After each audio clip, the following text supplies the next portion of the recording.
Assalamualaikum warahmatullahi wabarakatuh. Selamat pagi.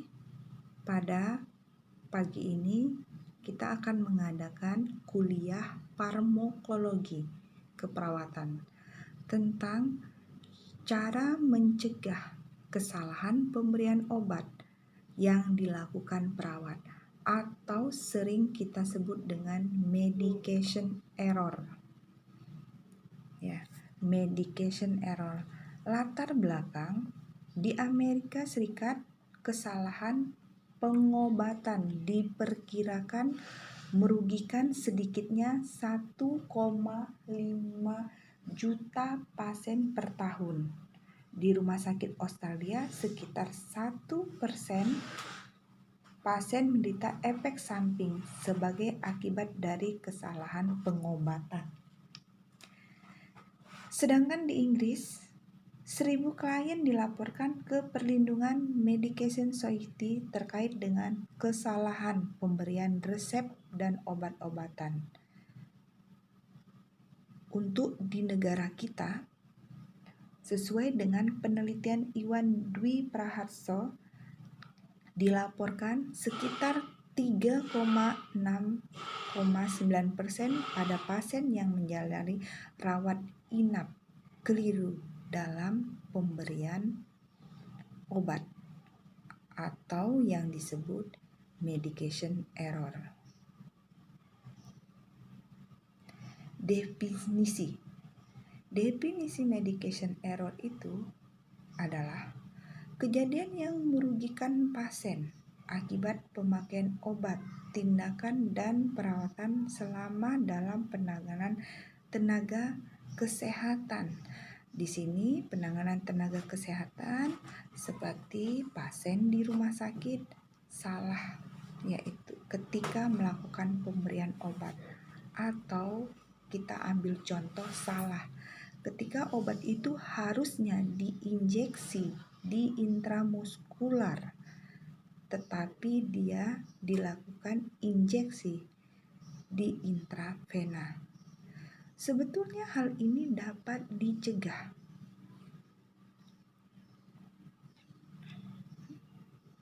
Yaitu bagaimana dicegah? Yaitu dari kita, tenaga medis. Nanti akan kita jelaskan di slide selanjutnya. Di sini kita akan mengetahui kesalahan pemberian obat itu dibedakan menjadi 3 jenis berdasarkan tahap pengobatan, yaitu prescribing error, resep yang tidak terbaca, data pasien tidak lengkap, nama obat yang tidak jelas. Resep yang tidak terbaca biasanya ini apoteker memberikan resep itu biasanya diberikan apoteker kepada perawat setelah dokter menulis obat-obatan yang akan diambil, tetapi perawat tidak bisa biasanya membaca, atau kesalahan komunikasi antara apoteker dan perawat juga bisa. Data pasien tidak lengkap. Terkadang ada nama pasien yang sama dan data-data tersebut kurang lengkap sehingga bingung pasien mana yang akan diberikan obat sesuai dengan order, atau juga nama obat yang tidak jelas. Nama obat yang tidak jelas yaitu ketika pemberian resep. Biasanya tidak bisa atau tidak dapat membaca resep tersebut. Yang kedua, dispensing error. Bentuk sediaan yang tidak tepat obat yang kadaluarsa. Maka itu kita harus betul-betul mengecek kadaluarsa obat. Instruksi obat yang tidak tepat. Penginstruksian obat yang tidak tepat. biasanya kesalahan pendelegasian, kemungkinan atau dari dokter ke perawat instruksi obat yang tidak tepat, maka itu perawat harus betul-betul tanya kembali order yang diberikan dokter untuk pemberian obat kepada pasien supaya kita menghindari pencegahan terjadinya kesalahan pemberian obat. Yang ketiga itu administration error. Kesalahan waktu pemberian obat, dosis tidak tepat, teknik dan rute pemberian obat yang salah, teknik atau rutenya biasanya dia memakai parental, tetapi diberikannya lah inhalasi atau oral, itu yang sangat fatal sekali. Terjadi kesalahan medication error, yaitu tahap pemberian obat adalah biasanya perawat. Kenapa perawat? Sebab perawat berkewajiban dalam tindakan pemberian obat. Perawat itu sudah saya bilang mungkin ke mahasiswa, sudah saya tegaskan berulang-ulang kali bahwa pekerjaan perawat itu adalah 24 jam. Dia mengetahui tentang pasien. Jadi perawat itulah yang memberikan obat selama 24 jam. Tergantung dari berapa jam obat itu diberikan. Jadi untuk pemberian obat ini adalah perawat. Memang itu tugas kita. Tugas kita sudah saya tegaskan, tugas kita bukan melakukan pembuatan resep obat, bukan. Tugas kita itu adalah kolaborasi.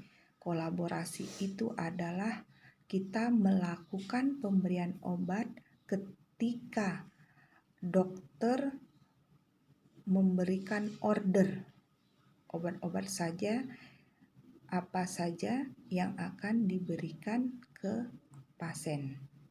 Jadi di sini adalah sudah kita simpulkan biasanya itu terjadi kesalahan tindakan dalam pemberian obat itu adalah perawat. Maka itu kita harus hati-hati betul dalam melakukan tindakan pemberian obat terhadap pasien. Mengapa bisa terjadi? Ya, bisa terjadi karena seperti rendahnya pengetahuan tentang farmakologi. Bisa miskomunikasi terhadap perawat satu dan perawat yang lainnya. Kelelahan, salah membaca label obat, atau kesalahan melakukan prinsip benar pemberian obat. Prinsip benar pemberian obat itu ada 6 ya. Yang di sini kita ambil 6 prinsip pemberian obat, yaitu nanti akan dibahas ke season berikutnya. Pencegahan kesalahan pengobatan pada pasien ada 2 cara, yaitu dengan Computerized Physical Order Entry (CPOE), sistem pencatatan perintah order medikasi dari dokter.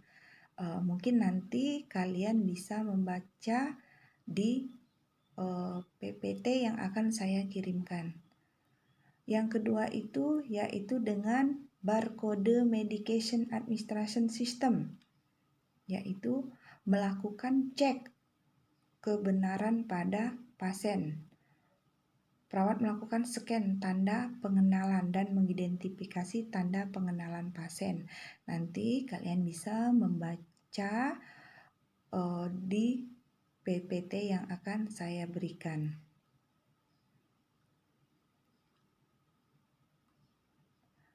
Proses kerja penggunaan barcode medication, yaitu kita melakukan scan tanda pengenal agar dapat mengakses sistem barcode, mengambil obat di area penyimpanan, cek label obat sesuai dengan BCMA, yaitu BCMA itu Barcode Medication Administration System ya.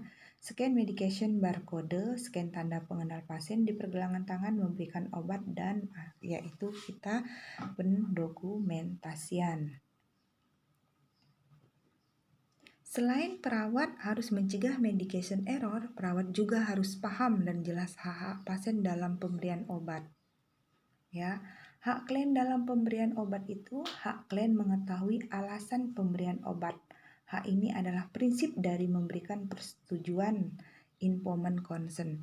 Jadi, sebelum memberikan obat, klien harus tahu apa sih kegunaan obat tersebut, yaitu berapa kali yang akan diberikan kepada pasien tersebut obat tersebut. Apa efek sampingnya? Jadi kita harus betul-betul untuk komunikasi ya terhadap pasien itu karena hak pasien yaitu atau informed consent. Jadi hak klien untuk menolak pengobatan. Klien dapat menolak pemberian pengobatan. Jadi klien bisa menolak pemberian pengobatan yaitu menolak pemberian pengobatan. Ketika klien tidak mau melakukan pengobatan atau